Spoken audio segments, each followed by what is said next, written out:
पाकिस्तान फिर किस तरह से उलझ गया है, एक तरह का बड़ा धर्म संकट उसके सामने है, क्योंकि आप साफ तौर पे देख रहे हैं कि किस तरह से हूती जो समूह है, जो अतिवादी समूह है, हूतियों ने हमला किया सऊदी अरब पर और सऊदी अरब ने उनके सदर्न हिस्से पर, उसकी भी डिटेल्स आपको बताऊंगी, और सऊदी अरब ने जो है वो हमला कर दिया है फिलहाल सना एयरपोर्ट पर। तो पूरी तरीके से ऑल आउट वॉर जिसे अंग्रेजी में कहते हैं वो छिड़ गई। अब सऊदी अरब ये कह रहा है कि पाकिस्तान के लिए जो उसके और पाकिस्तान के बीच जो एक सिक्योरिटी का डिफेंस पैक्ट है, जिसके बारे में मैं पहले भी चर्चा कर चुकी हूँ आपसे, उस पैक्ट के अमल में आने का वक्त आ गया। यानी वो ये कह रहा है सऊदी अरब कि आप सिर्फ ज़बानी जमा खर्च से काम नहीं चलेगा, पाकिस्तान को अपने फौजी भेजने होंगे। नमस्कार, इस खास कार्यक्रम में आपका स्वागत है। मैं हूं आरफा खानम शेरवानी। ईरान से लौटते वक्त मुझे लग रहा था कि ये सब कुछ अब खत्म हो चुका है, 60 दिनों की शांति प्रक्रिया चल रही है और उसके बाद कहीं ना कहीं एक तरह से शांति की स्थापना की उम्मीद की जा सकती है। जब मैं जहाज में सवार हो रही थी भारत के लिए, तभी फिलहाल उसी वक्त जंग का आगाज फिर से हो गया और लगता था कि शांति अब ईरान में लौटेगी नहीं, और यही अभी फिलहाल वही एहसास हो रहा है। लगातार दोनों तरफ से हम देख रहे हैं कि जो हमला है वो जारी है। खबर अभी अभी ये भी आई है कि अमेरिका ने ये दावा किया है कि उसने उसके जो पानी के जहाज हैं उनको उड़ा दिया है। ईरान की तरफ से फिर खबर आई कि ये जो प्राइवेट बोट्स, यानी लोगों के जो अपने पानी के जहाज थे जो अपने लिए वो इस्तेमाल करते थे, उन प्राइवेट बोट्स को जला दिया। डोनाल्ड ट्रंप ने फिलहाल ये ऐलान किया था कि वो हॉर्मूज की रक्षा खुद करेंगे और 20% जो है वो चार्ज करेंगे इस हॉर्मूज की रक्षा के लिए। हॉर्मूज की रक्षा के बाद अब उन्होंने इसको वापस ले लिया स्टेटमेंट को, और ये कहा है कि अब जो वेस्ट एशिया के बाकी तमाम देश हैं वो उनके साथ डील करेंगे, ट्रेड डील्स, और उनके बदले में उनकी सुरक्षा करेंगे। लेकिन खबर बड़ी ये नहीं है, खबर बड़ी ये है कि इस सब के बीच में, यानी पश्चिम एशिया और उसमें ईरान, ईरान के साथ साथ इजराइल, अमेरिका, इस सब से बहुत दूर है एक देश पाकिस्तान। हमारे खित्ते में साउथ एशिया का देश है पाकिस्तान, जो इस पूरी उलझन में इस तरह से उलझा हुआ है कि उसको समझ नहीं आ रहा कि आखिर करे क्या। यही आज इस कार्यक्रम में मैं चर्चा करूंगी कि पाकिस्तान फिर किस तरह से उलझ गया है, एक तरह का बड़ा धर्म संकट उसके सामने है, क्योंकि आप साफ तौर पे देख रहे हैं कि किस तरह से हूती जो समूह है, जो अतिवादी समूह है, हूतियों ने हमला किया सऊदी अरब पर और सऊदी अरब ने उनके सदर्न हिस्से पर, उसकी भी डिटेल्स आपको बताऊंगी, और सऊदी अरब ने जो है वो हमला कर दिया है फिलहाल सना एयरपोर्ट पर। तो पूरी तरीके से ऑल आउट वॉर जिसे अंग्रेजी में कहते हैं वो छिड़ गई है। हूती आप जानते हैं अच्छे तरीके से, हूती, हिजबुल्लाह, हमास, इनको अंतर्राष्ट्रीय राजनीति की भाषा में कहा जाता है कि ये एक तरह के रीजनल एलाइज हैं। इनकी कोई सरकार नहीं है, जाहिर है कोई कानूनी समूह नहीं है, लेकिन ईरान इनको अपने एक सपोर्ट नेटवर्क के तौर पर इस्तेमाल करता है। और ये विडंबना नहीं तो और क्या है। देखिए किस तरह से पाकिस्तान की सरकार सऊदी अरब पर हुए हमले की आलोचना करती है, एक लंबा चौड़ा ट्वीट करते हैं प्रधानमंत्री, लेकिन साफ तौर पर किसी का भी नाम नहीं लेते। किसने ये हमला किया? हूती ने किया, ईरान का समर्थन था, कोई भी चीज़ साफ तरीके से नहीं की गई है।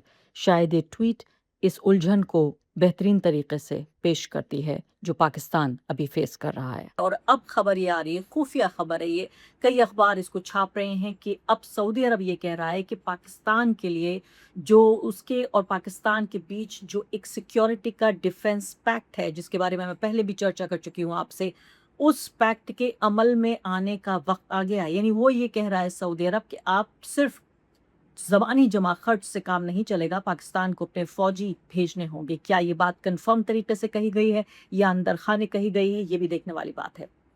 तो मैं आपको बता रही थी कि अब अमेरिका ये कह रहा है कि समुद्री जो रास्ते की सुरक्षा है वो करेगा तो 20% चार्ज देना पड़ेगा। अब 24 घंटे के अंदर उस बयान को बदल दिया है और अब ये कहा जा रहा है कि ये तमाम जो देश हैं इनकी सुरक्षा की जिम्मेदारी, यानी वेस्ट एशिया के जो देश हैं उनकी सुरक्षा की जिम्मेदारी अमेरिका लेगा। लेकिन शर्त ये होगी कि ये तमाम जो वेस्ट एशिया के देश हैं ये तमाम तरह की अलग अलग ट्रेड डील्स करेंगे अमेरिका से। समझ में नहीं आता कि अंतर्राष्ट्रीय राजनीति किस मकाम पर आ गई है। मैंने तो जो किताब भी पढ़ी थी फॉरेन पॉलिसी को लेकर, वो सब कुछ गलत हो गया है, कुछ भी समझ में नहीं आ रहा इस वक्त। वापस आ जाती हूँ पाकिस्तान पर। अब ये देखिए, यमन के जो कुती हैं उनके हमले से एक बड़ा सवाल पैदा हो गया है। कैच 22 सिचुएशन में पाकिस्तान पूरे तरीके से फंस गया है। हमला हुआ है सऊदी अरब के दक्षिण में, आभा इंटरनेशनल एयरपोर्ट के पास ये हमला हुआ है। इसको बहुत गंभीर तरीके से सऊदी अरब ने लिया है एक तरह से एक एक्ट ऑफ वॉर के तौर पर वो इसको देख रहा है। जवाब में सऊदी अरब ने यमन पर हवाई हमला किया है और मेजर एयरपोर्ट है जो सना एयरपोर्ट है उस पर निशाना साधा गया है। इसके अलावा तस्वीरें जो वीडियोस हैं दोनों जगह एयरपोर्ट पर जो हमले हुए हैं उन दोनों की तस्वीरें यानी वीडियोस बाकायदा वायरल हो रहे हैं। पूरी खाड़ी में सऊदी अरब को अगर देखा जाए तो एक तरह से उसका खून खौल रहा है। हालांकि दिलचस्प बात ये देखिए आप कि जब मैं ईरान वहाँ मौजूद थी मैंने देखा था कई ईरानी अधिकारियों से भी बातचीत की और उनकी नज़र में सऊदी अरब को उन्होंने दावत तो दी। सऊदी अरब आया, अयतुल्ला अली खामनेई की जो उनका जनाजा था उसमें अपने खिराज अकीदत या लास्ट रिस्पेक्ट्स अपनी अदा करने के लिए, पे करने के लिए। लेकिन आपको मालूम है कि अलग अलग आयतें पढ़ी गई। पाकिस्तान के लिए अलग आयत थी, टर्की के लिए कुरान की अलग आयत थी, सऊदी अरब के लिए अलग थी। पाकिस्तान को एक भाई का दर्जा दिया गया और बड़ी अपनाइत के साथ वाला एक कुरान का हिस्सा पढ़ा गया जब जो पाकिस्तान के प्रधानमंत्री और साथ ही उनकी जो आर्मी के चीफ हैं वो दोनों पहुंचे हुए थे। यानी सबसे बड़ा हाई पावर डेलीगेशन, सबसे बड़े नेता जो हैं पाकिस्तान के वो पहुंचे थे। इससे पता चलता है कि पाकिस्तान के लिए कितना अहम है ईरान और कितना अहम है ईरान से संबंध। और दूसरी तरफ हमने देखा कि सऊदी अरब के लिए एक तरह से चूटी काटते हुए यानी इस तरह की आयतों का इस्तेमाल किया गया जिसमें उनको सबक दिया गया, जिनको उनको दर्स दिया गया, एक तरह के मोरालिटी का पाठ पढ़ाने की कोशिश की गई। टर्की के लिए भी कहा गया कि सिर्फ ज़बान से नहीं अमल से भी काम लेना चाहिए। तो ये भी एक तरह की अजीब डिप्लोमेसी थी। पूरी दुनिया ने इस पर रिपोर्टिंग भी की कि आखिर क्या कहना चाहता है ईरान इस जनाजे के ज़रिए, किस तरह से पूरी दुनिया की पॉलिटिक्स को एक धुरी बना दिया एक जनाजे को और उसके इर्द गिर्द तमाम देश घूम रहे थे। अब वो जनाजा विदा हो चुका है, पूरी दुनिया से जा चुके हैं, लेकिन उसके बाद जो जंग है वो भी ख़त्म नहीं हुई है। यानी जिस जंग के लिए अयतुल्ला अली खामनेई ने अपनी जान दे दी, अपने शरीर में से वो रूह को उन्होंने छोड़ दिया, अभी तक वो जंग लगातार बनी हुई है। मुझे नहीं लगता इसके कोई आसार बन रहे हैं। तो आप ये देखिए हूती जो हैं, मैंने आपको बताया कि ईरान के बहुत करीबी माने जाते हैं। तो अगर सऊदी अरब की बात मानते हुए पाकिस्तान अगर ये करता है और वाक़ई एक सक्रिय कदम उठाता है और हूतियों पर हमला करता है, तो सीधे तौर पर ये हमला ईरान के ऊपर माना जाएगा।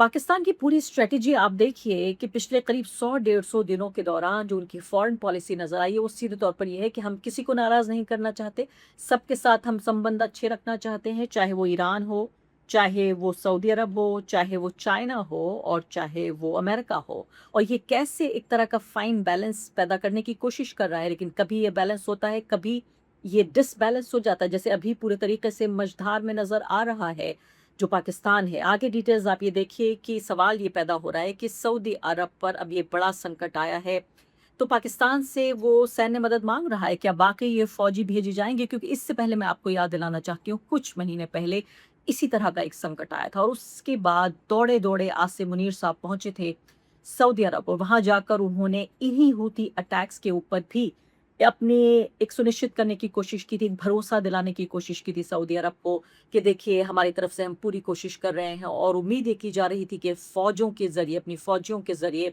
मुकाबला करेगा। लेकिन फिर ईरान से बातचीत की पाकिस्तान ने और ईरान को इस बात का विश्वास दिलाया कि सऊदी अरब की धरती से ईरान पर हमला नहीं किया जाएगा। इधर सऊदी अरब को विश्वास दिलाया कि हूती ये हमला नहीं करेंगे। तो उस वक़्त तो ये बैलेंस ठहर गया था। लेकिन अब पूरे तरीके से एक तरह से अटक गया है ये पूरा मामला।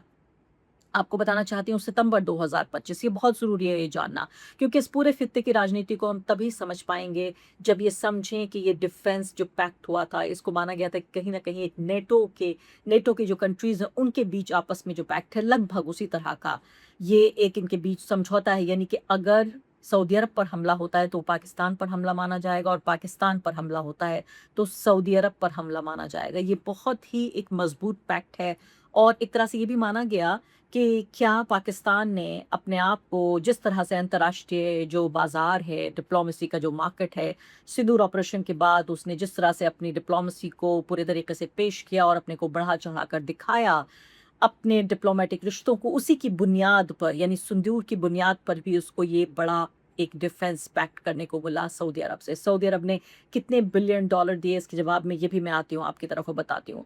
तो ये समझौता जो है, इसके मुताबिक एक देश की सुरक्षा पर बड़ा खतरा आता है तो दूसरा उसकी मदद करेगा। एक के ऊपर हमला होता है तो दूसरे के ऊपर यह हमला माना जाएगा। यानी अगर रियाद मदद मांगता है तो इस्लामाबाद को मदद करनी होगी इस पैक्ट के ज़रिए। लेकिन पाकिस्तान के लिए अब ये फैसला बिल्कुल आसान नहीं है। अब ये देखिए कि पाकिस्तान ये चाहता है कि सऊदी अरब को भी खुश रखा जाए। वो जो तमाम लोग हैं सऊदी अरब में बैठे हुए, जो हर मुश्किल में पाकिस्तान की मदद करते हैं। पाकिस्तान जो कर्ज़ पे पूरे तरीके से डूबा हुआ एक देश है, उसका एक-एक नागरिक, उसके ऊपर कितना ज़्यादा कर्ज़ है। आप देखिए, और दूसरी तरफ वो ईरान से भी रिश्ते बेहतर रखना चाहता है, क्योंकि ईरान के साथ भी बिजली देने-लेने से लेकर तमाम तरह से जो बॉर्डर है लंबा-चौड़ा, वो ईरान के साथ उसके साथ मिलता है। इसके अलावा पाकिस्तान में बड़ी शिया आबादी है। पाकिस्तान में जो बलोच हैं वो भी नाराज़ हो सकते हैं। तो शिया, बलोच, आपने देखा था किस तरह से जो यूएस का कॉन्सुलेट था उस पर हमला किया गया था। जब अ, अमेरिका ने ईरान के ऊपर हमला किया था तो पाकिस्तान में जो यूएस कॉन्सुलेट है उसके ऊपर हमला किया गया, उसकी सुरक्षा बढ़ा दी गई। तो बहुत ही नाज़ुक एक मझधार में फँसा हुआ पाकिस्तान इस वक़्त नज़र आ रहा है। तो ईरान और इज़राइल के बीच जो तनाव हुआ था तो पाकिस्तान ने तब तो सेना नहीं भेजी थी, लेकिन उस वक़्त आर्मी जो चीफ़ आसिम मुनीर हैं, उन्होंने ईरान के विदेश मंत्री से उस वक़्त बातचीत कर ली थी। लेकिन इस वक़्त ये लगता है कि अभी सिर्फ़ बातचीत से काम नहीं बनेगा। पाकिस्तान ने ईरान को भरोसा दिलाया था कि सऊदी अरब की ज़मीन का इस्तेमाल ईरान पर हमले के लिए नहीं किया जाएगा। लेकिन अभी भी आप देखिए लगातार जो है वो चल रहा है ये पूरा मामला। अब सऊदी अरब जो है कई बार अरबों डॉलर की मदद कर चुका है। अभी भी देखिए, न सिर्फ कि डिपॉज़िट है उसके पास, बल्कि इसके अलावा जो पिछला कर्ज़ था, उसको भी रोल ओवर कर दिया गया। यानी पिछला कर्ज़ भी पे ऑफ नहीं किया है, जो पाकिस्तान है उसने सऊदी अरब का। तो पाकिस्तान के लिए मना करना बिल्कुल भी आसान नहीं होगा। बड़ा सवाल इस वक़्त यही उठ रहा है कि क्या पाकिस्तान सऊदी अरब के लिए सेना भेजेगा या ईरान से रिश्ते बचाने की कोशिश करेगा? ये एक बड़ा यक्ष प्रश्न है जो उस वक़्त सामने है, और ये जंग के एक असर के तौर पर हर तरफ आप देखिए कि हमारे इर्द-गिर्द मुझे लगता है, लेकिन सबसे बड़ा जो हमारे खित्ते में है, जो देश प्रभावित हो रहा है, वो है पाकिस्तान। क्योंकि जितनी इज़्ज़त उसे ईरान में मिल रही है, जितना भाव उसको मिल रहा है सऊदी अरब में। और आपको एक और पेच इस मामले का ये भी समझाना चाहती हूँ कि आप देखिए कि चीन से बेहतरीन रिश्ते हैं पाकिस्तान के, और चीन एक बड़े ताकत के तौर पर पाकिस्तान के साथ लगातार कई साल से खड़ा हुआ है। बल्कि कई बार प्रवीण साहनी जी के साथ बातचीत में मैं आपको ये एनालिसिस भी, ये आकलन भी, विश्लेषण सुनवा चुकी हूँ कि सिंदूर ऑपरेशन के दौरान सिर्फ प्रत्यक्ष, यानी परोक्ष ही नहीं, इनडायरेक्टली नहीं, बल्कि प्रत्यक्ष रूप से डायरेक्टली चाइना ने पाकिस्तान की मदद की, जिसकी बुनियाद पर पाकिस्तान टिका रहा। तो न सिर्फ कि वो उसको हथियारों की मदद देता है, टेक्नोलॉजी की मदद देता है, उसके इंजीनियर्स ने जाके बाकायदा उनके लड़ाकू जहाज में हमारे ऊपर हमले में इस्तेमाल किया गया। इसके अलावा कर्ज देता है चीन, जो पूरा उनका कारोबार है, यानी कि उनके जो व्यापारिक रिश्ते हैं वो भी पूरे तरीके से सधे हुए और बंधे हुए हैं चीन के साथ। अब आपको मैं अगर एक ये अंदाज़े के तौर पे बताना चाहती हूँ, ये खुली इन्फॉर्मेशन है, इंटरनेट पे अवेलेबल, आप देख सकते हैं, कोई ऐसी खुफिया जानकारी नहीं है, कि पाकिस्तान इस वक़्त जितने कर्ज़ में मुब्तला है, डूबा हुआ है, कुल बाहरी कर्ज़ और जो देनदारी है पाकिस्तान की तरफ, वो है यूएस का 138 अरब यूएस डॉलर। 138 अरब यूएस डॉलर का कर्ज है पाकिस्तान के ऊपर, जितना उसको देना है। और बाहरी कर्ज अगर लगाया जाए तो 92.2 अरब यूएस डॉलर का ये कर्ज पाकिस्तान के ऊपर है। कुल सरकारी कर्ज, घरेलू और विदेशी दोनों को मिलाया जाए और इसको अगर पाकिस्तानी रुपए में देखा जाए तो लगभग 83.3 लाख करोड़ पाकिस्तानी रुपए हैं। तो एक ऐसा देश जो अपनी डिप्लोमेसी के आधार पर, आप देखिए कि इधर चीन, उधर रूस, इधर अमेरिका, उधर ईरान और इधर सऊदी अरब भी, इन तमाम देशों के साथ जिस तरह से एक फाइन बैलेंस करने की कोशिश कर रहा है, कहीं ना कहीं उलझा हुआ भी नजर आ रहा है। तो पूरे तरीके से जो ये स्ट्रेटेजिक म्यूचुअल डिफेंस है, एसएमडीए जिसे कहा जाता है, उसके मुताबिक सब समझौते की सबसे अहम बात तो मैंने आपको बताया कि ये है ही कि अगर एक देश पे हमला होता है तो दूसरे देश पर हमला माना जाएगा और एक दूसरे की मदद करेंगे। इसके अलावा सैनिक हथियार, एयर डिफेंस और खुफिया जानकारियां, ये भी एक अहम बात है जो पहले मुझे बताना चाहिए था आपको, कि खुफिया जानकारियां भी एक दूसरे के साथ शेयर करेंगे और इसके साथ-साथ पाकिस्तान कई दशकों से, ऐसा नहीं है कि ये डिफेंस एग्रीमेंट तो अभी हुआ है, लेकिन कई दशकों से सऊदी अरब से बेहतरीन रिश्ते हैं पाकिस्तान के और पहले भी वहाँ की सेना को ट्रेनिंग देता रहा है और हज़ारों पाकिस्तानी सैनिक पहले भी सऊदी अरब में तैनात रह चुके हैं। और इसके अलावा एक तरह से पाकिस्तान का जो परमाणु सुरक्षा कवच है, यानी न्यूक्लियर अम्ब्रेला है, इसकी संभावना पे भी लगातार चर्चा होती रही है, लेकिन दोनों देशों ने खुलकर कभी इस बारे में बातचीत नहीं की है। तो अब यहाँ पर सवाल यही पैदा होता है कि किस तरह से इस पूरा जो सिनेरियो हमारे सामने इमर्ज हो रहा है, पाकिस्तान इसको किस तरह से देखेगा? क्योंकि आप अमेरिका देखिए, अमेरिका के लिए तो पूरे तरीके से हर चीज़ एक सौदा है। डोनाल्ड ट्रंप के लिए हर एक चीज़ सौदा है और इस वक़्त जबकि फिर से ईरान और सऊदी अरब एक दूसरे के आमने-सामने खड़े हुए हैं, तो अब पाकिस्तान के लिए मैंने कहा असमंजस की स्थिति है, एक डिलेमा की स्थिति है और एक ऐसी स्थिति है जिससे उसको समझ नहीं आ रहा कि इधर जाए या उधर जाया जाए। इधर कर्ज़ में डूबे हुए हैं, इधर पैक्ट हुआ है, उधर ईरान से भी ताल्लुकात ख़राब नहीं करने हैं, चीन को भी नाराज़ नहीं करना है, अमेरिका को भी साध के रखना है। ये सब कुछ अब पाकिस्तान के जो डिप्लोमैट्स हैं और जो उनके नेता हैं, उनको देखना है कि कैसे ये फिर से उसी तराजू को दोबारा संतुलन में लेकर आना है।